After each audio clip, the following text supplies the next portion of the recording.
Welcome to Konoha Crush, a clandestine effort to exhaustively research and document events occurring in and around the village hidden in the leaves. I'm Velvet. I'm Gwen. Hey. Hi, we're here. It's episode 31, right? Yeah, 31 episodes.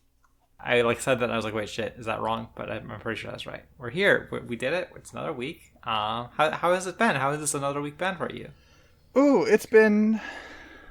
I don't know why I said ooh like that, because it's been really normal. It's just been so normal. You can't wait to talk about it. Yeah, God, did I do anything this week? Who knows? Who knows? I mean, I don't know. We played Elden Ring on your stream a little bit. Yeah, we did play Elden Ring. We watched Licorice Recoil as we do every week and go like, hey, that show's awesome. Yeah, it's a really good show. So a great time with that. I read a little bit of Black Clover. Yeah, how'd that go? It's not super good. It sure is completely digestible. And low friction to read. Yeah. Just like a endless succession of a million different thinly characterized shonen manga guys showing up and yelling some thing and doing a cool thing, and then you move on to the next one forever. Yeah, basically. What motivated you to read a little bit of Black Clover? I realized I stopped reading Black Clover a while ago. Uh-huh. And I was just like, I should take that up again. I've been kind of hankering for just some shonen horse shit to read. Mm-hmm. You went on break for a while and just recently came back? Yeah, I wouldn't know. I wasn't even up to date when I stopped reading it. Okay. I've actually been doing some shit this week, I after a long time after a long time I finished Macross Frontier, and I mean after a long time I mean I think the last time I watched any Macross Frontier was before we started this podcast. Okay, awesome. But I went back to it and it was a little bit of a hassle of okay, we I was watching it with a friend, and so we rewatched the last several episodes before the last movie we were pretty sure we saw, and it was a lot of gradually piecing together what was going on in that show when we stopped watching it, and being unsure if a thing was about to happen or if it had already happened. But we got there. That show's okay. That show's pretty all right. I don't like it as much as the first Macross or Macross 7. It doesn't have the sort of propulsive desperation that the first Macross has, and it doesn't have the great hangout energies that Macross 7 has. But it kind of gets there by the end. By the end you're cheering for the girls, you're cheering for the songs, you're cheering for the surprisingly good looking CG for the era. It's it's a pretty fun time. It's got some Yoko Kanno music in there. That's always a plus. Yeah. Macross is just one of those things where it's this show isn't all that smart, and it's always brushing up against some topics that I don't know that it really has the grace to really touch on all that well. It's often sort of racist in a lot of ways. It's whether intending to be or not, very much about performing cultural imperialism. Mm-hmm. But it's also just very sincere about damn, it's cool when you can go and sing songs, and the beauty of your song connects to another person. And I don't know, it's just very earnest in that way, and it's very exuberant and kind of dumb that I don't know. I feel I basically always have a room in my heart for it, and there's just not that much of it. It's not they're making it constantly. They make new Macross sometimes around anniversaries, and so it's a treat that it's I've paced out enough that I don't feel I'm overdosed on or anything. It's totally fine. It's pretty fun. Yeah, totally.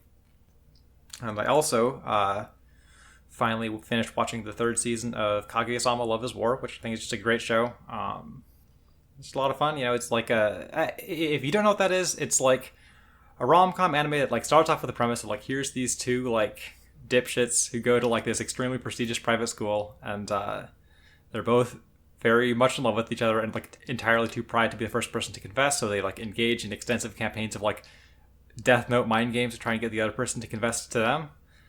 And it's very heightened and ridiculous, but I feel in the midst of that gradually built up to this point where you're there's a real genuine sense of investment and kind of rooting for these stupid kids as it goes. I think it's really deft in how it pulls that off, and I had a great time with that too. And also, I read more Berserk finally. Fuck yes. I love it when you read more Berserk finally. Yeah, I'm getting pretty close. They're on the boat now, right? Hell yeah. The boat part isn't as bad as most people say. I have been having like basically no problems with the boat part at all so far. I think that like, I mean, it's my understanding that like the boat part's reputation exists because those chapters were coming out so staggered, and so when I can just read the boat part all at once, I bet it's going to be totally fine. Yeah. But no, that comic's fucking awesome. It turns out that comic's still like, oh my god, like it's so tempting to just be like, oh yeah, I read this part where this happens and it's fucking insane. But like, I worry that would be like, I don't know, bad radio or like just being too flagrant with how much I'm spoiling Berserk. But like, oh my god, Fuck it. Go for it. If you want to talk about it, talk about it. all right, it's just like I don't know, like there's just so much fucking cool shit, you know. Like I got to the part where like Shirka is like helping Guts control the Berserker armor, so she's got like latched onto him in spirit form, and he's like going around and doing like sick shit, and like you know the Berserker armor looks kind of shittier when he's like not or like when he's in control of it, but like that's fine because he's still like doing like crazy shit. Like there's the bit where he teams up with Nosferatu Zod and fights the big wizard face in the sky. It's fucking awesome. I got to like the big conclusion of like Griffith's like war that's been going on, where the comic just becomes like completely fucking off the rails, like insanely beautiful, like just ridiculous shit happening, like pages upon pages of like elaborately rendered monsters going off to war and shit that like culminates in this like basically like literal outpouring of like ridiculous like fantastical shit out into the world. It's just like it's just unlike anything else. It is just like, oh my god, nobody else is doing this shit. Nobody else like has ever I'm like, maybe that's not true, but like reading it really feels like, oh, nobody else has ever fucking done this. Nobody else has ever fucking made Berserk, you know? It's just Yeah. just kind of like singularly exhilarating in a way. I don't know. It's been an interesting seeing like all that Griffith stuff sort of like build up, because you know I talked about earlier on this podcast about how like in the early parts of Berserk I thought Griffith was a lot of fun, and then obviously there's the point where Griffith is less fun. Mm-hmm. And then like there's a period of like he never really gets back to that point of like being what I liked about him at the beginning, right? And like because he like stops being like this weird like extremely driven like kind of freak, and just becomes this like natural force in a way that is like very very different. But I feel like the comic eventually like builds to a place where I'm like so bought into like, oh, here's this like I don't know, he's just kind of like this force of nature on the world. Like, I understand why everybody is, like, throwing behind him, like, rallying behind him. And I don't know, it's like, very easy to get, like, swept away in, like, what that comic is doing with him. It's really interesting. I think it's very interesting how, like, how much that comic can kind of, like, swing tonally at this point, right? Because, like, there's that stuff I talked about where, like, there's the conclusion of, like, Griffith's big war, and it's all this, like, just, like, immaculately rendered, like, just unbelievable, like, fantastical shit. And it's, like, bookended on both sides by, like, Guts and the crew are like fighting these kind of like comedic weird pirate guys who are like, you know, just hard to take seriously because there's just like the most like ridiculous stereotypical pirate captain who's like being mean to his crew and they're all like kind of sad about it. It's just like it's just kind of amazing how much it like swings back and forth between those, and like it doesn't really feel like it's missing a beat in doing so. Mm-hmm. I don't know, it's great. Like maybe I'll like have I'll finish this by like this time next week and I can talk about that then. But like I just like to read Berserk. It's just fucking good. Fuck yeah. I don't know. I feel like maybe that segment was like a little bit incoherent as I just sort of like gushed about Berserk, but like hopefully it's fine. I don't know. Yeah, I mean, listeners know what they want, and what they want is that, because I had a blast. Okay, all right. I mean, as long as you're happy, that's what matters. Mm-hmm. And like I think it's good that I got to be excited about something on this podcast. Fuck yeah. Because now we have to talk about Naruto. Yeah, we do. You wanna get into it? Mm-hmm. Episode 92, A Dubious Offer. Tsunade's Choice. Tsunade dwells on her decision as she watches Naruto collapse from training. Kabuto asks Orochimaru what the plan is if Tsunade refuses. Orochimaru is confident he's enough of a sicko to make her do it anyway. Naruto's back up and still having trouble with the Rasengan.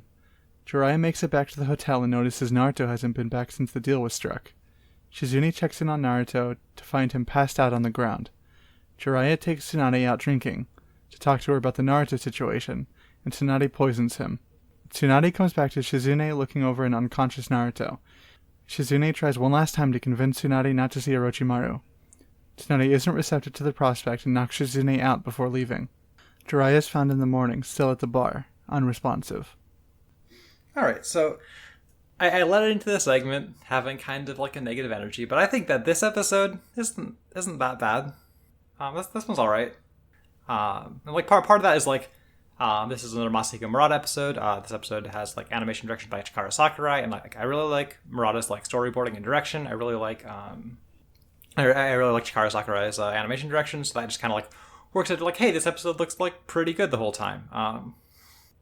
We get some more of the stuff that like I feel like I touch on like basically every time we have a Masahiko Murata episode, where like in so many of his episodes he's not really content to just like replay the like footage from last time for like flashbacks or for like recapping the previous episodes. At the start of this one we get this like really like brief moody recap of like, here's the Tsunade flashback stuff, and it's like I mean, you know, it's more palatable to me when it's like a series of like kind of like atmospheric like silent images rather than like a thing where we have all of the dialogue that like kind of drove us insane and that whole series of flashbacks last time. Mm-hmm. But yeah, so Tsunade is sort of like reflecting on her past. She's thinking about the like offer that Orochimaru made. If I was being generous, I would say that, you know, she's really like taking the time to like turn it over. If I was being less generous, I would say that she's just kind of like moping around, because like in many cases it seems like the most emotionally dynamic state that a woman can be in Naruto is to be like sad about something. Mm-hmm. And she's like she's going around gambling, and Heart is like, you know, it seems like it's less in it than usual. There's a bit in here where like she's at the gambling hall, right, and she's like playing like a dice game. All of the other guys in the gambling hall are like, the guy like running the game is like, hey Snuddy, you pick first, and all the other guys in the gambling hall are just like waiting for her to like pick the thing, so that they, like pick if it like the die will be like even or odd, and waiting for her to pick that so they can like pick the other one, it seems like, basically. And I feel like this is like a glimpse into the ways that Tsunade is bad at gambling. Like I feel like you gotta wait at least some of the time. You can't just let them like always like prod you into going first. Sometimes you need to like take them down with you at least, you know? Yeah. You know, it's not always just about being unlucky. Like it's you gotta, like if you're gonna be that unlucky, also like maybe you just gotta fuck with people about it sometimes, you know? You gotta at least do some collateral damage. Mm-hmm. You gotta spite the guy with the most money and pick what he picks, right? Yeah, absolutely. We cut over to Orochimaru. Orochimaru is like, you know, just kind of musing about how like certain he is that like he's gonna make things go how he wants them to. You know, like either Tsunade will like do the shit he wants them to, or like he'll be able to make it happen. He's like very confident about this. He's like very stoked about being able to get like right back into it and destroying the Hidden Leaf. Everything's gonna go perfectly to plan. Uh-huh. And there's a fucking week over there, so like if he gets his arms back, it's just fucking over for them. Yeah. That's the end of shit. So then we check back in with Naruto, of course, and you know, I kind of like gloss over it, a lot of like the Naruto training stuff in this first, you know, at this point, because it's basically just a week of Naruto going, ha, and like, yeah, yeah, it's like, again, like there's going to be a point where he has like a trick doing a Rasengan, but like he doesn't have it here, and so it's like, you know, occasionally cut over to him and he's like fucking up a tree. I mostly want to talk about like the Naruto training stuff, because there's like one like really really good looking cut, I feel like, where like he's you know, he's like really struggling to like stabilize Rasengan, and he like rushes forward at a tree, and like there's this great sense of way to it, like is like there's all this like, explosion of dust up from the tree, and like the splinters like going flying. It's like a really great looking cut in the middle of there that I want to touch on. But like absolutely the Naruto training stuff in this part of the episode is like pretty slight. Yeah, also he like passes out twice, but then he's fine the first time.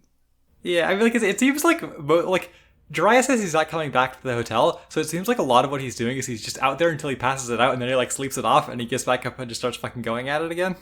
Yeah. And then like eventually she's like finds him passed out, and he's like, oh shit, I should do something about this, even though like by all accounts this is just like kind of normal for him, and he's gonna be fine every time. Mm-hmm. God, I fucking love this kid. Yeah.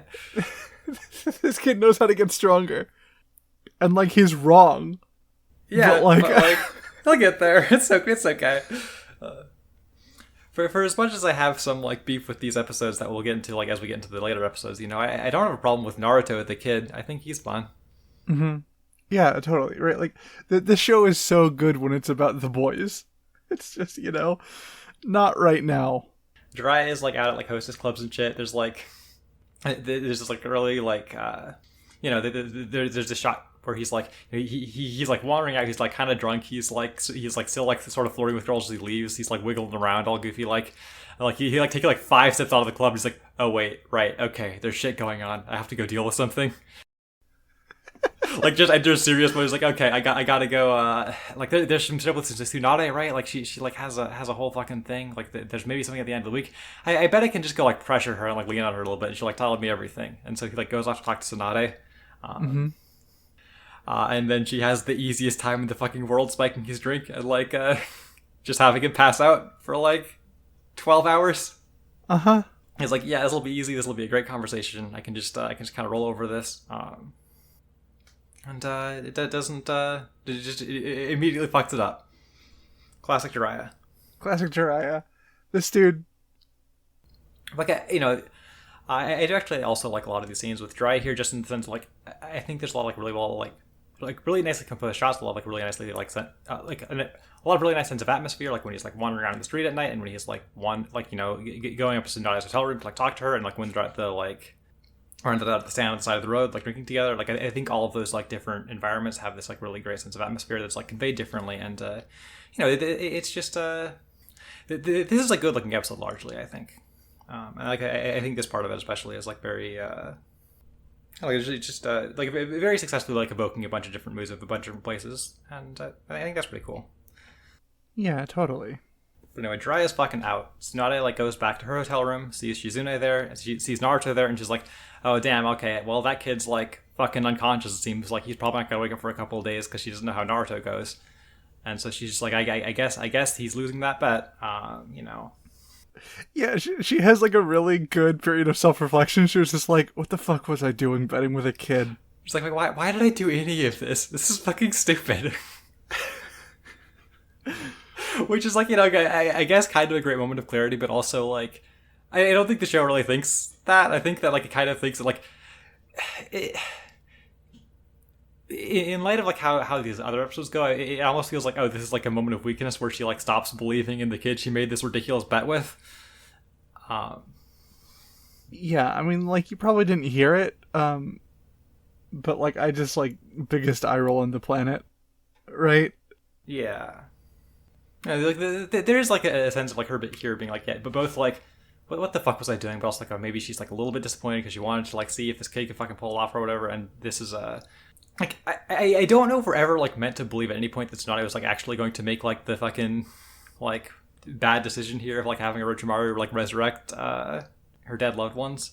Mm-hmm. It sort of leans that like in that direction sometimes here, but like she also like never really like goes all the way and like committing to that. Like she doesn't have like sacrifices prepared. It doesn't really seem like. So like I don't know. Well, I mean, I there's a line later about like how maybe like she was drugged and tried to like prepare him for that, but that's still only one guy. Sorry, what were you saying? No, I mean just like I don't know. I feel like well, I mean, I think the implication there is that like the unconscious Naruto is the other one. Yeah, maybe. But that's just kind of like I don't know. Like I don't think her like not visibly preparing a sacrifice is necessarily like a. I don't think it's a problem either. I just think it's like I'm not standing here saying like, oh, I think the show would be better if Tsunade was doing like way more visibly fucked up stuff here. I just think that there are like points in this show on like multiple fronts where this episode tries to like gesture like some sort of like tension of what's going to happen, and like doesn't really commit to like acting on that necessarily. I don't know what I'm saying. Sorry. Yeah, no, it's okay. Like I get what you're saying. Like we're definitely like we are as close to like having that like suggested to us here as we ever are. Where like she like punches at Shizune and like heads out the door, and it's like, oh shit, is everything about to go like really bad? And then I don't know. I'm ready to move on to the next part of this episode to get the answer to that. If you are. Yep.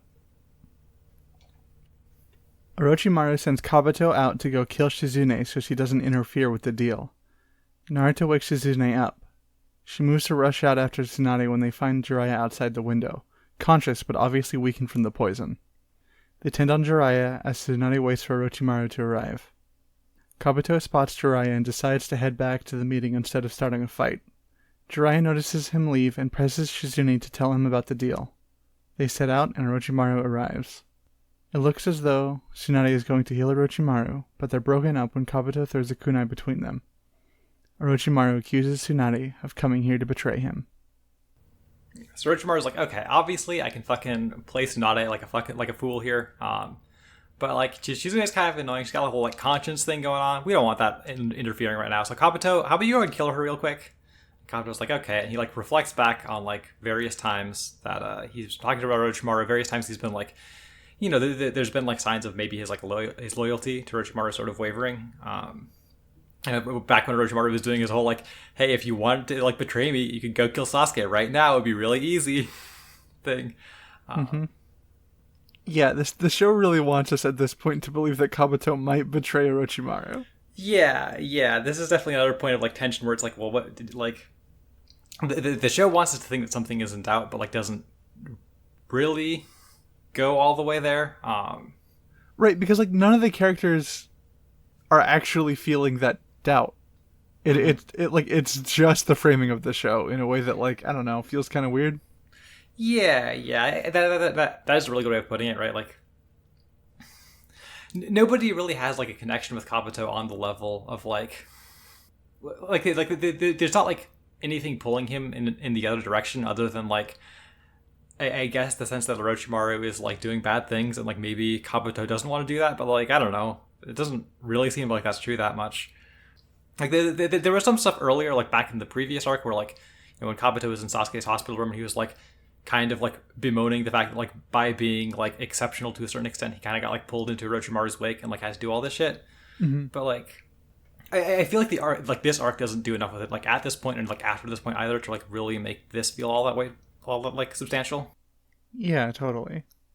And so like when it comes to like a conclusion of this stuff, like later in this episode, it's like hard to know what exactly like it's just a little too undercooked to like really have like a great sense of like him making the decision that he does this. Like I think it doesn't really feel like it's something that we like we followed him like in the process of going on. It's just like, okay, well he did this now.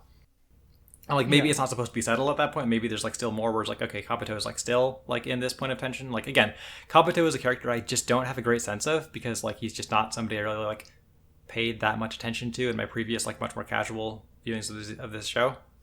Totally. So I'm curious if there's more there, but right now it's like it's just kind of suggesting that there could be and not really like doing a ton with it. Yeah. So Naruto and Shizune are up, and they head out, and Jiraiya's outside.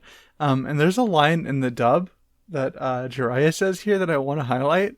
The first thing he says after being seen is, "She slipped me a Mickey." Oh my god.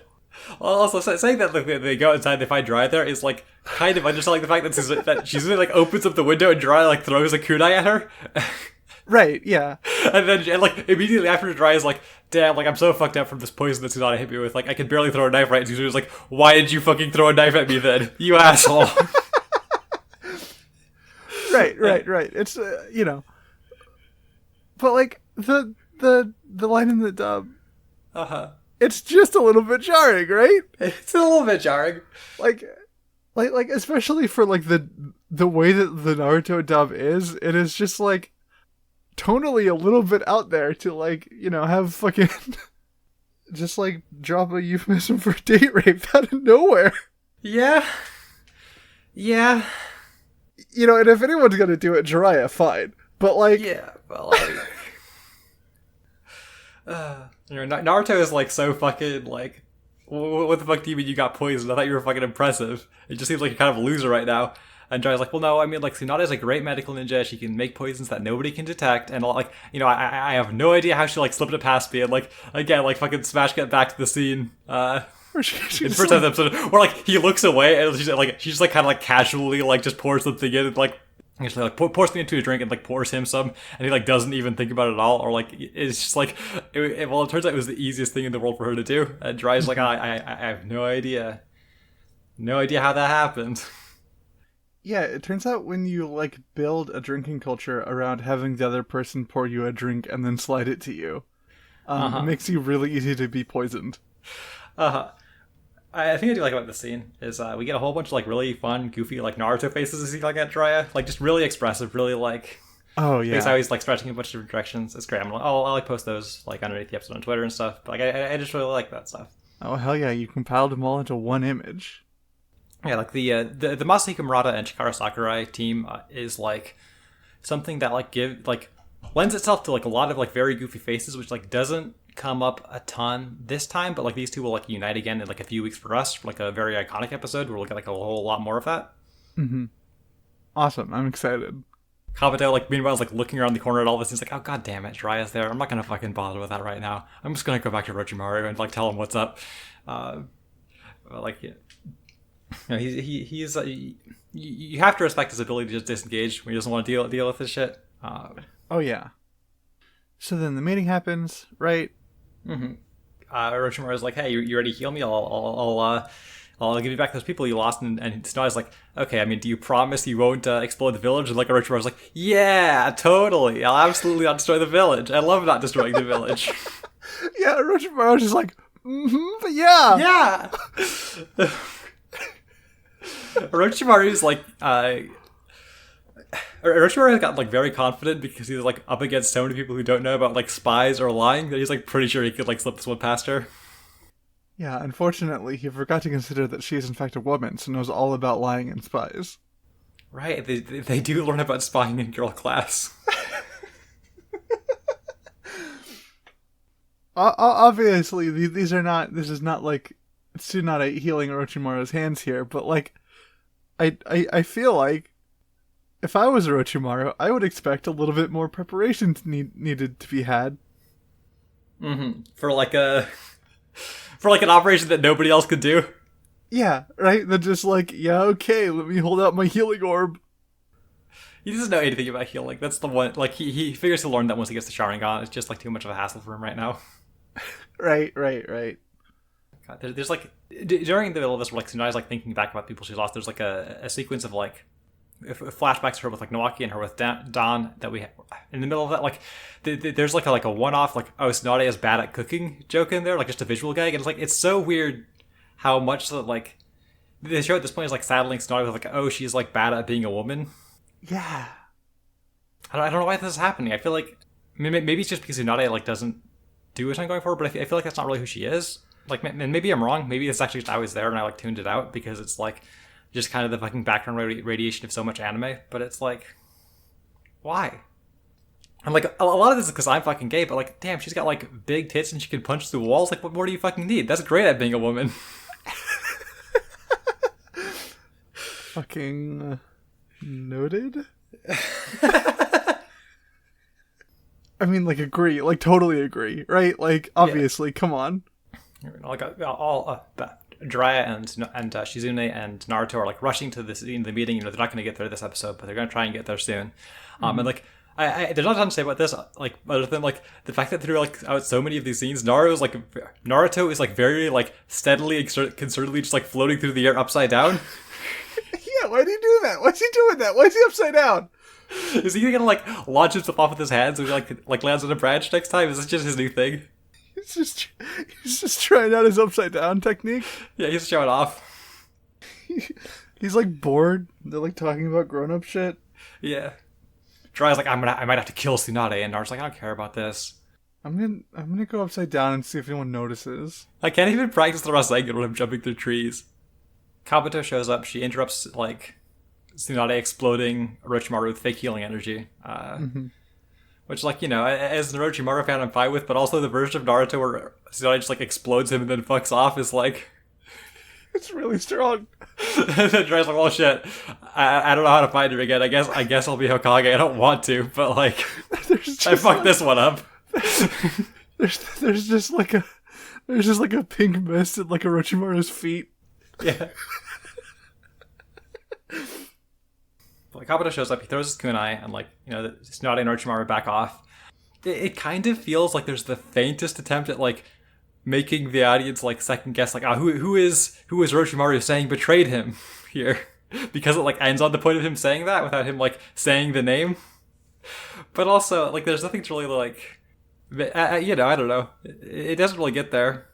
No, right, like, and that was the whole thing about, like, the early part of this episode where it was just like really pumping up Kabuto as someone who like might betray Orochimaru soon. When it's just like, no, like nobody's actually like, nobody in the situation is actually feeling this tension, right? Yeah. Right, Orochimaru has come to like super trust Kabuto, and Kabuto Mhm. is like super loyal to Orochimaru now, right? Yeah, right. Like it seems like if he comes to a conclusion, it's like basically like, oh, I actually like really like that Orochimaru trusts me, so I'm gonna not betray him. Which is like, okay, that's that's great, I guess. It sounds like if you're gonna betray him ever, then now would be a good time to do it on account of that trust. Unless he's like, well, I don't want somebody else to kill Orochimaru, so I'm gonna stop this. But like that doesn't. I don't know. Yeah, right. No, it's The competent tension is just like I don't know what to make of this here. And I feel like right, and like Orochimaru trusts Kabuto enough to where that like non-communicative action is enough for Orochimaru to go like, oh, Kabuto's figured something out. I must be being betrayed by Tsunade, yeah. right? And like he's just right there, so like obviously he like super trusts his boy. Yeah, it just really comes up like it really comes across as this like very awkward attempt to like play up what was like a page turn in the original manga into being like an end of episode like cliffhanger. But like it's also like very obvious that it's like no, I mean we know what's happening here. Yeah. But you ready to get to the next episode? I am ready to get to the next episode. All right. Episode 93, Breakdown. The deal is off. Orochimaru brags about how smart Kabuto is for noticing Tsunade plan to attack, and Tsunade goes over how much she misses her boys again, before resolving to not give up on their shared dream. Orochimaru provokes her and Tsunade rushes them. They avoid her attacks and make their way outside of town where there's more elbow room. On the way, Kabuto tells Orochimaru that Jiraiya is in town. Back at the scene of the meeting, Naruto finds Tsunade's jacket, and Shizune has Tauntaun use it to track Tsunade's scent. Outside of town, Kabuto uses his chakra scalpels to disable Tsunade's arm and leg before hitting her once more in the chest, disrupting her breathing. Kabuto takes this opportunity to gloat, so Tsunade catches him off guard with an attack that jumbles the electrical signals in his body. He spends a minute figuring out what moves what now, and draws a knife. Tsunade's too weak to defend herself in time, but Naruto, Jiraiya, Shizune, and Tauntaun are here. This episode is picking up again from like the conversation with Orochimaru and Kabuto and Tsunade. I think I want to briefly touch on with like how this scene is framed. Is that like there's a bunch of like shots in this part where like the backgrounds are like these kind of like flat planes that are applied to like kind of like a CG environment. It seems like to like sort of like accentuate the camera movement, and like it's kind of awkward looking. Nobody's really doing it like Toshiki can. Like Toshiki Niedome is not on that level. Yeah. But like it's still like I don't know like it's still interesting to see like the show like making attempts towards that. Like this is the first time it's happened since the big like Suru episode with the like the big CG room where Gaara's fighting Rock Lee. But like it's time that really stood out to me. And it's like the idea was there, but I think the execution isn't necessarily there because it definitely looked like really flat in a lot of places. But anyway, yeah, and I think I think that comes from not using the like subject matter smartly, right? Because the Gaara fight was in like a very like big flat geometric room, like it literally had like a grid on the floor. Yeah. Right, so like yeah, it makes sense that the floor there is flat because it is literally like a flat man-made structure. And again, like that's also like the whole room is like rendered, right? They like you have the actual like volume of the space, whereas this is like the walls here like look like they're just kind of like again like they're very like narrow flat planes. It kind of seems like. Maybe that'll be like a better like I'm curious to see if there'll like gradually be at a point where like they reach a better like handle on how to use these tools beyond like Toshiki Suru, who is like fucking decades ahead of the game basically. Yeah. And Orochimaru's like, oh my god, Tsunade, I can't fucking believe you betrayed me. Like I promised not to destroy the hidden leaf. I didn't even cross my fingers. I was totally gonna bring back your boys. It's gonna be fine. I don't know why you're so mad at me. I didn't even cross my fingers. I couldn't if I wanted to. I have to tell the truth right now, Tsunade.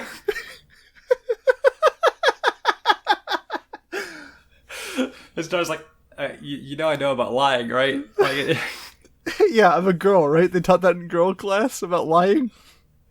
And Tsunade, like, she thinks about her boys. She's like crying a little bit. She's like, they wouldn't want this. They wouldn't, this isn't in like pursuit, like, letting you get your arms back and destroy the hidden leaf would be like a betrayal of their dreams. I can't allow that. Which is like I feel like this as it stands is like, I don't know. This is not. This isn't enough to allay my concerns of like Tsunade not really being a person with like her own stakes in like the events necessarily, and like this is made worse by the fact that this isn't even like Tsunade coming to a conclusion about things, right? Like this is her getting mad enough to like try and fight like Orochimaru and Kabuto, but this isn't like the point of like this isn't like the breakthrough moment where like Tsunade like makes a commitment to like doing something different, right? It's just like it's like a step on the path to like a resolution that I find even more frustrating. Yeah. But anyway, she like, you know, the negotiations completely break down. Orochimaru's like, you know, for as many complaints as I have about these episodes, I feel like Orochimaru is like mostly very fun. He was like, oh, Tsunade, we never actually fought back in the day. I guess we gotta go all out. And Kabuto's just like, hey, I'm gonna be the one who's fighting her. Why are you doing this? Why are you provoking her?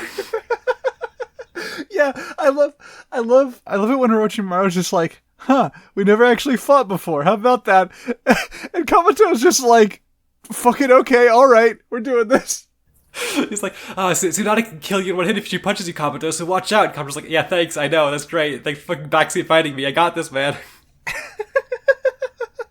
But like, Orochimaru, like, declaring that Tsunade is strong enough to kill, like, anybody in one punch is, like, devastating for this fight. Right. Because it then becomes the fight where, like, because we know that, like, Tsunade can't be the one who wins at the end, is because Naruto's got to show up and do his new special jutsu. This becomes a fight where Tsunade can't get a single good hit in, because if she does, she'll win. Right, yeah. Even if they made her, like, pull her punches. Right? If they made her, like, hesitate, and, like, part of the, like, blood trauma is, like, not wanting to turn someone into a blood paste, and so she goes too soft when it actually comes to, like, hitting a person, that would have been anything. Yeah, but no, so it's just like, so you know, she punches at Kabuto, she like punches some walls, but like, you know, she's just making these big wide movements that are like easy to dodge, so like Kabuto just kind of like avoids her and like, okay, we should go out to a big open space, and they like run off, and Tsunade runs off in pursuit of them. You know, Jiraiya, Naruto, and Shizune arrive too late, and they're like, ah shit, we gotta catch up to her again. And we cut off to the big field where like Tsunade and Kabuto are fighting, and it's just like, this fight fucking sucks. Yeah, I mean, it's basically just like a nothing exchange, and then Kabuto like does the thing that wins the whole fight. Yeah, like Tsunade is like not able to hit him because she, I guess, isn't good at hitting people. I don't know, and like because they're often like a big open field, there's like not really any like application to her being like a cool strong person, other than like, again, like making craters that like, because they're just an infinite grassy field, they can just go somewhere else. Also, the craters don't really do anything to like change the like shape of the fight. Except sometimes, like, Kabuto can, like, jump out of them because, like, the earth has been tenderized or whatever. I don't know. Yeah, right, but, like, even that's not even really, like, addressed. There's no reason we couldn't believe that he could just jump out of the grass, too. I mean, like, he can also just jump out of the grass. He does that later. Yeah, right? Episode. So it's, like, there's just... Like, Tsunade is being, like, so, like, poorly applied in this fight. She's, like, jobbing out for fucking Kabuto. Right. And she's like watching Kabuto's like fucking medical ninjutsu experience. She's like, wow, he's even better than I was in my head. And it's like, is he? Why? Why? Like, why? Why do we have to do this? Why is this what we're saying? Yeah. Can she not just be fucking good at something? Yeah. Can she not be good at fucking anything? Like, I could actually find myself liking how this fight goes out if they just did the thing that I said, where Kabuto realized that, like, oh, she's actually not gonna let herself hurt me. Mm-hmm. And like starts taking hits to like get in hits in exchange or whatever. Yeah. But instead it's just like, oh, she's bad at this, and Kabuto's like hitting her easily with this like shitty gentle fist. Yeah, he does the shitty like Sherlock fucking like, ooh, I cut your tendons. Oh, I hit you in the chest and now you can't breathe. This is how a doctor fights. Yeah. It's like again, it just Kabuto like effortless dodging her until he hits her, and like it seems like he's won, but then like actually Tsunade like hits him with his like with her fucking like nerve system jumbling thing, and Kabuto's like, oh my god, I thought you couldn't breathe. I can't believe she could still get me. Fortunately, the anime drops the line in the manga where he's like, a layer of fat must have blocked my attack. Where it's like, great. Jesus fucking Christ, dude. I'm glad that I'm glad that at least in the anime, like, the closest thing to a W Tsunade gets in here isn't because her tits are, like, big enough to block an attack sometimes. And he's just like, oh, she's good. But also, like, even Tsunade's, like, cool, like, oh, I've, like, jumbled how your nervous system works and you can't move or anything. Like, isn't really, like, it doesn't amount to anything, because, like, Tsunade just has to, like, stand back and, like, heal a little bit. Like, she hits him, like, once in the middle of that, but it's, like, a weak hit that doesn't seem to do anything. He's just able to, like, figure it out while she's like, okay, I need to, like, stand here and heal myself to get back to, like, fighting level. And, like, he figures it out before she's done with that, so it's like, okay, this just seems like another thing she did to, like, make Kabuto seem cool. Yeah, right, like, Kabuto just, like, figures out how to move his body now that, like, the impulses don't go where they're supposed to. Mm-hmm. And it's like, I mean, that's, I guess that would be, like, whoa, Kabuto's, like, cool and capable, except I'm just, like, deeply frustrated about how, like, Tsunade, evidently one of the Sannin, can't fucking do anything. Yeah. Summon a fucking slug! God, we want to see a slug! People want way worse slugs than exist in Naruto. They want the slug sage mode. They want to have, like, a whole cast of fun slug characters. Yeah. People want anything. But anyway, like, you know, Kabuto's, like, you know, been experimenting with his controller enough to figure out what button does what, and, like, runs at Tsunade again. And, is about to hit her, and then Jiraiya, like, throws a smoke bomb in Tsunade's tits. And interrupts that, and then, hey, the cavalry's here, I guess. Mm-hmm. Yay. Woohoo. Yay. Tauntaun's here. Tauntaun's here. You ready to move on? Yeah. Okay. The fight's back on, and Tsunade has the upper hand when Kabuto cuts himself with a knife, locking Tsunade up with her fear of blood. Naruto doesn't understand the whole spy thing with Kabuto. Shizune tends to Tsunade, and Naruto charges Kabuto with shadow clones. Kabuto handles them, and Orochimaru is up to something sinister with his arms. So we get, like, a little bit more Tsunade attempting to fight until, like, Kabuto does the blood splash thing, and she's like, oh shit, blood. I'm, like, scared. It's like, okay, I mean, I guess that's the thing established about her. That's fine, I guess, but, you know, she's, like, completely fucking out of the fight now, basically. She's just, like, jobbed out until further notice. She's just, like, gonna be cowering on the ground, and it's, like, it's just frustrating. Like, it's just the complete lack of commitment to, like, making Tsunade, who is, like, allegedly on level with, like, Orochimaru and Jiraiya, just seem like she can do anything is just so frustrating. And, like, there's even, like, I think this is the next episode where, like, where Kabuto's like, oh, you're making the name Sannin cry, which is like, why are you drawing this much attention to the fact that, like, Masashi Kishimoto hates women? Right. It's frustrating. It's super frustrating. Naruto continues to not know a goddamn thing. Well, he didn't go to girl class. He didn't go to girl class. He didn't learn about lying. He doesn't know about looking at headbands either. He, like, looks at the Kabuto and is like, hey, that's a Leaf Genin, right? Like, he didn't pass the tuning exams. He, like, dropped out, but, like, he's, like, a normal Leaf Genin. Why is he here? Kabuto's, like, presence in this arc sort of, like, hits a turning point around here where he just kind of becomes, like, a jeering, mean guy. You know, he looks at Naruto's like, oh, you know what's going on. You're, like, way shittier than Sasuke. You'll never be as good as Sasuke. You're so fucking weak and stupid. It's like, calm down, dude. Yeah, it's like he just goes so fucking ham on this. Like, this, like, escalates from here even. But it's just, like... Like, it just kind of feels like his position in the arc sort of, like, collapses to, like, okay, well, I fucking, like, completely trounced Tsunade, so now I'm gonna, like, become the foil to Naruto. Because that's, like, the fucking step up from beating Tsunade, I guess, now. Mm-hmm.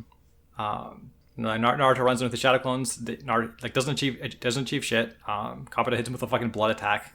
By which he, like, splashes blood in his face and just, like, kicks him away. Like, pops all the shadow clones. Mm-hmm.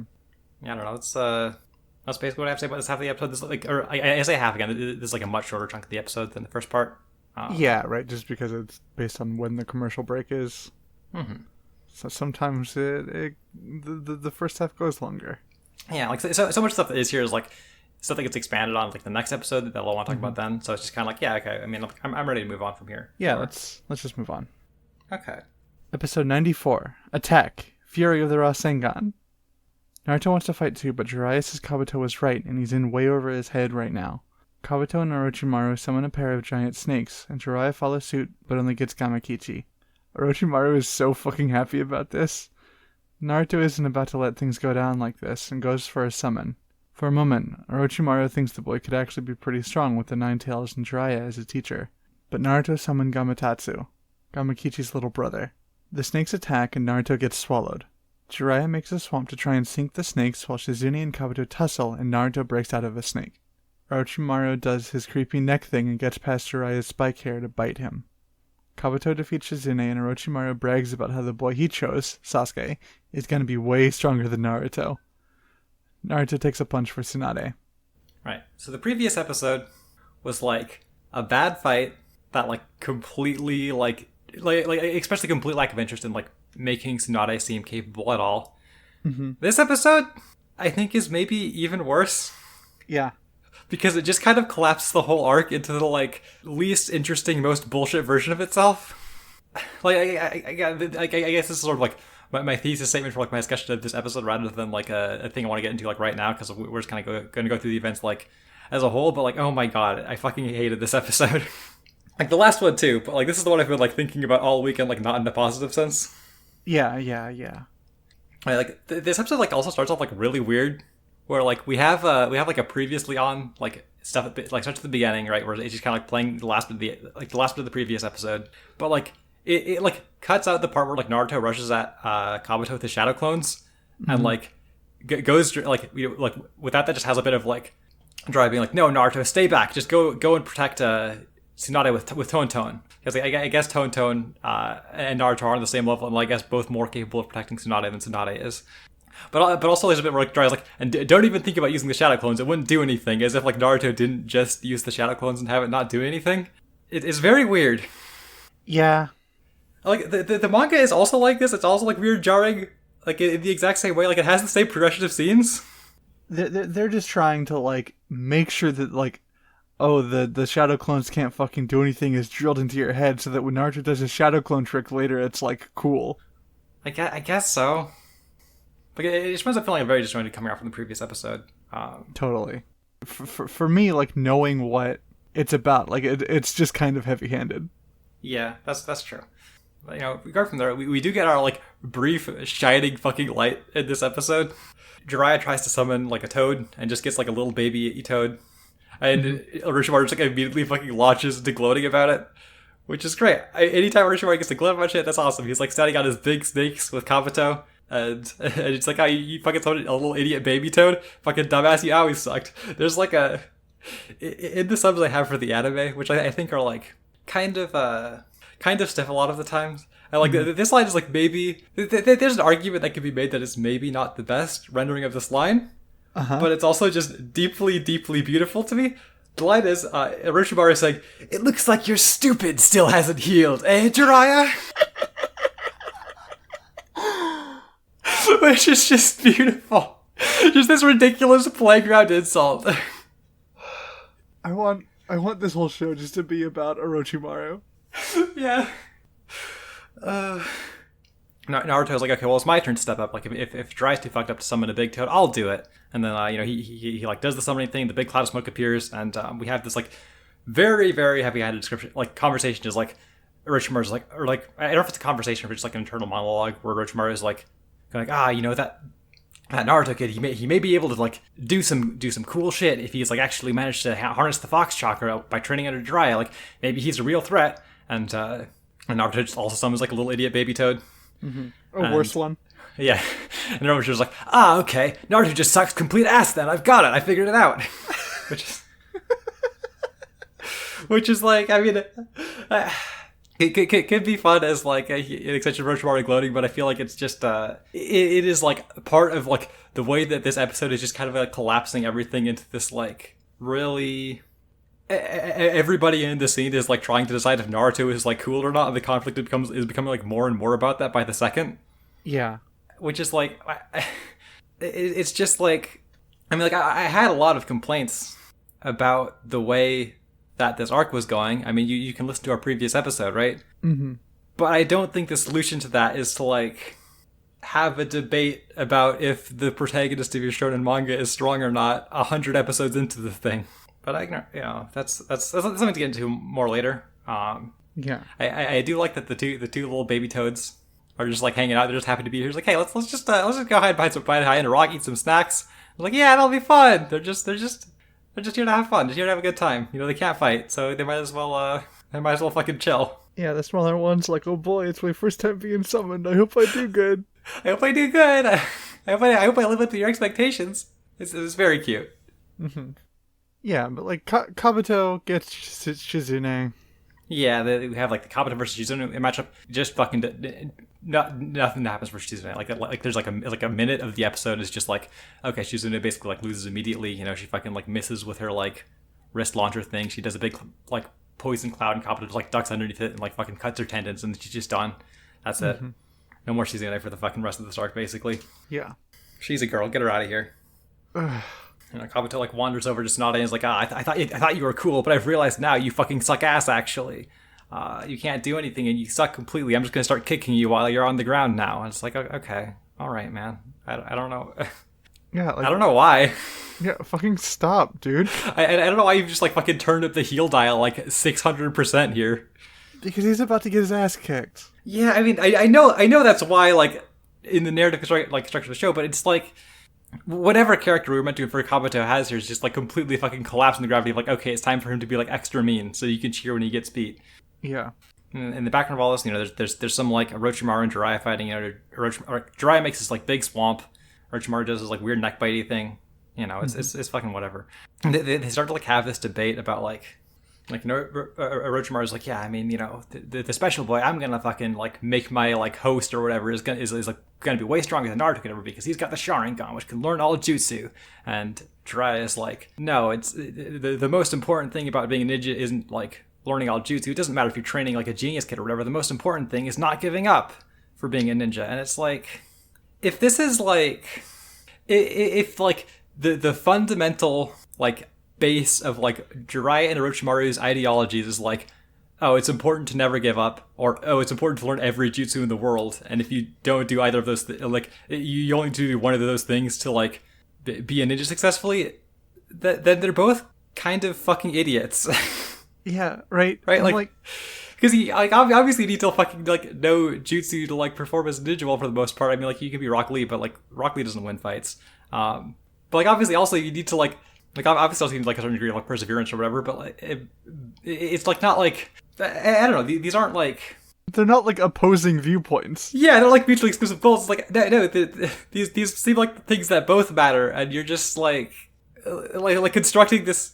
You're just arbitrarily picking one based on which one your boy is better at. Yeah, and it's like, which like fine, I guess, if the thing you're doing is just like talking to your dumb friend about like, oh, which one has the better boy. Right, but it's like it like spins out into this like, oh, the whole arc is about this now. Actually, it's about like whether or not it's good or bad to give up. I guess. Right. But it's not like it's not like anybody is seriously advocating for the position of like giving up on things. Like I guess Kabuto sort of does in the next part of this episode, but like it's just like they are like creating this fucking like. They're like constructing themselves into like these ridiculous like straw man versions of these things where it's like, not giving up can't ever achieve anything, just so they can have like fucking holes blown in their argument. And it's like, what? I don't understand. It's not like a compelling like argument between like these two characters who allegedly have a bunch of history for them to just be like, well, whose boy is stronger because of this one factor about them that is like boiled down into this like punchy thematic through line that we can decide to like tack onto this arc at the last moment. It doesn't mean anything for these people really. It's just there to like fucking prop up the conclusion that we all know we're coming to. Right. You ready to move on? Yeah. Okay. Naruto goes for a Rasengan, but it's still not quite right, and Kabuto avoids it pretty easily. Kabuto draws Naruto's ninja info card to taunt him about how much of a dipshit he is. Tsunade isn't having a great time watching Naruto get his ass handed to him right now, and Kabuto hits him in the neck with his chakra scalpel, but Naruto stands back up. Naruto summons a clone, and Kabuto is starting to lose interest in bullying the kid, so he rushes Naruto with a knife. Naruto catches Naruto's knife hand, locking his grip hard so Kabuto can't escape, while the clone uses both hands to build the Rasengan in Naruto's other hand. It works, and connects with Kabuto's chest. Alright, so Naruto like steps between Kabuto and Tsunade to like be like, okay, this is my fight now. And it's just fucking exasperating, right? Like I just can't get there with this one. I can't be excited about this one. Yeah. And Kabuto decides to give a big speech to Naruto about how fucking Naruto isn't shit and can't achieve anything and he can't do anything right and he's just weak and he'll never accomplish anything and fucking kids are stupid and should just give up and run away and you know, I mean, like far be it for me to suggest that it's like bad for like children to decide to stop being child soldiers and like leave the field of battle or whatever. You know, if you could like like make that happen and like not just get fucking killed for deserting, then like, you know, more power to you. But like this doesn't like this just feels so fucking like empty coming from Kabuto. It feels so fucking like this isn't like an expression of his character. He is just full on like, I am the heel, I am the ideological counterpart to like the idea of Naruto not giving up at this point. Like, yeah, you could maybe do something here where it's like, okay, like maybe Kabuto is a person who like, you know, he's very good at things, he's got a lot of talent, but like I guess he's kind of been like swept up in this whole like Orochimaru thing, you know. He doesn't like have the like fucking like courage or whatever to like break out of this like bigger current he's been swept up in, and so he just kind of like feels like the right thing to do is to like go with the flow of the situation wherever, and like he doesn't like that Naruto is like a person who's like, or like he finds himself like unsettled by the fact that Naruto's a person who's like so visibly like struggling against that, because like, you know, maybe it reminds him of like a different way that he could be living his life. But like the show isn't fucking doing that, right? Like I can like stand here and like spitball that and like make that up to like try and fucking build anything out of it, but like he's not doing that. He's just been like, Naruto, you suck ass so much, you're just fucking terrible. Kabuto was the guy who like spent the whole fucking tuning exams like watching Team 7 and like presumably repeatedly seeing Naruto be like a guy who like, would people underestimate him, like go past that by like not giving up and like, you know, pulling out surprise come from behind victories and like, you know, doing things that people didn't expect.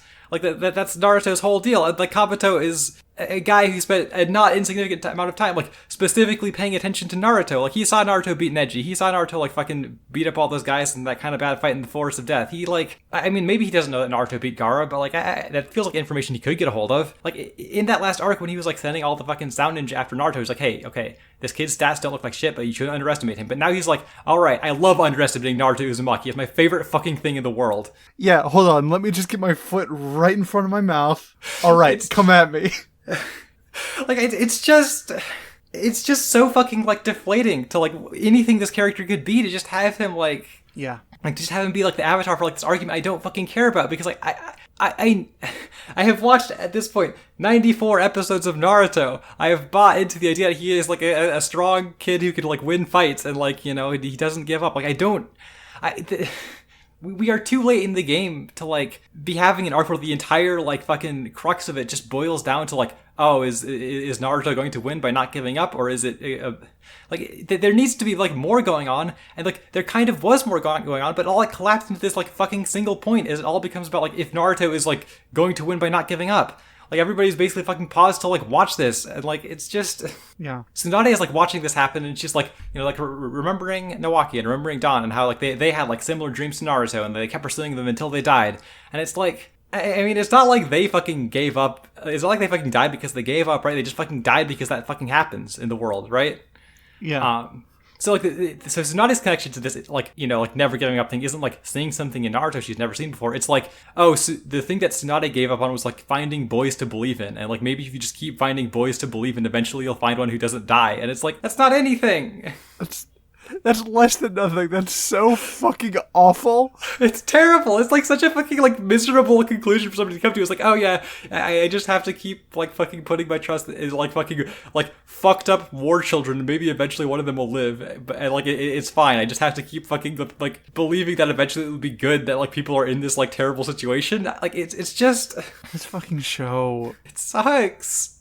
Can we end on a positive note? Yeah, okay, sure. I think the Rasengan trick is pretty cool, actually. The Rasengan trick is pretty cool. Like, that's the thing, right? Like, I was watching this episode, like, I fucking hate this episode. The last episode was bad. This episode is, like, fucking worse, probably. Like, it's just, like, this arc has just, like, fucking collapsed completely for me. Like, it's like, run so far out of steam. Like, it feels like it's got fucking nothing going for it. And then, like, Naruto, like, fucking grabs the knife, right? Like, in the manga, he just has, like, his hand, like, stabbed all the way through. And he's, like, ripping out Kabuto's hand. It's, like, pretty fucking gnarly and sick. Yeah. And, like, he like holds back his hand. He's, like, the Shadow Clone, like, summons up and starts just, like, molding the Rasengan. And the fucking music kicks in, and I'm like, oh, hell yes, Naruto's happening. I love Naruto.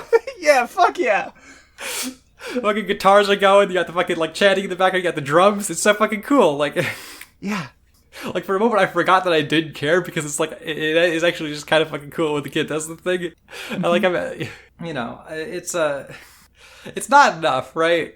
It's not enough on its own, but, like, you know, in this moment, I was like, oh, damn, he's fucking doing it. And like the fucking like bringing another shadow clone into it is like such a great like, oh yeah, he like did like an extension of like this thing he was good at to like, you know, like apply an extra like level of control like to something he wasn't able to do on his own. It's like a great extension to like his, you know, like his skills and like the things he can do. It's like an extension to like the way that Naruto has been progressing by like finding ways that work for him rather than like the prescribed way to do things. It's like a great beat that just happens to be in the middle of like my least favorite shit in the show so far. Yeah, like the most egregious horseshit. God, is that the podcast? Are we done? I think we're done. I think we're good here. I think that's basically it, right? Yeah. Okay. So what are we watching next week? Next week we are like we're wrapping up this fight and like having like an anime original episode at the end of that. I think we're watching episodes 95, 96, and 97. Okay. Cool. Hey, like the show? Want more of it sooner? You should check out our Patreon. Patreon.com/Konoha Crush. Konoha Crush, all one word. Konoha Crush. For just $3 a month, you get access to our episodes up to a week early, and for $5, you get access to our bonus show, Narukai Uzumaki, where we talk about like isekai and isekai adjacent stuff. We're currently watching .hack//sign .hack sign. I don't know how you're supposed to say that. I think you just say .hack sign. That's how everybody says it, as far as I've ever heard. Yeah, so www.hack/ http:// Yeah, so we've been watching .hack, and it's, well, I'm not gonna say how it's been. You'll have to catch the bonus episode. $5, please. Yeah, $5. That episode's not even gonna be out by the time this one goes up. But like, you know, yeah, fucking get ready. Get ready. $5. Yeah, but also, of course, thanks to our joining tier patrons, Maple and Izzy, the future Jinchuriki of the Six-Tailed Beast. Any images we talk about during the podcast can be found on our Twitter, twitter.com/Konoha Crush, all one word, Konoha Crush. We have a Tumblr too, where we like, you know, post episodes. If you want to like give us a follow there, I guess. I don't know. KonohaCrushcast.tumblr.com. I think that's all the shoutouts we have for the podcast. So hey, I also stream on Twitch. Twitch.tv/GuinevereTeef. GuinevereTeef. Guinevere Teef. I stream Wednesdays through Fridays at 10 p.m. Central. Actually, we've kind of started a thing where on Fridays, Velvet and I play Elden Ring Seamless Co-op. The Seamless Co-op mod, it's pretty cool. It crashes a little bit sometimes, but that's fine. But yeah, if you like what we have going on and want to, I don't know, engage with it in a more proactive manner, you can check out the Twitch. You know, we're very responsive to chat. You know, so feel free to hop in, let us know how you feel about the podcast, stuff like that. And I think that's that. So like, hey, also I want to remind you to fucking tell your friends about the podcast. Like, share our shit, because like word of mouth is the only way we're gonna get any of this shit out there, right? And like, if you like the show, you want us to do well. Yeah, but hey, that'll be it. So remember, there's no such thing as filler.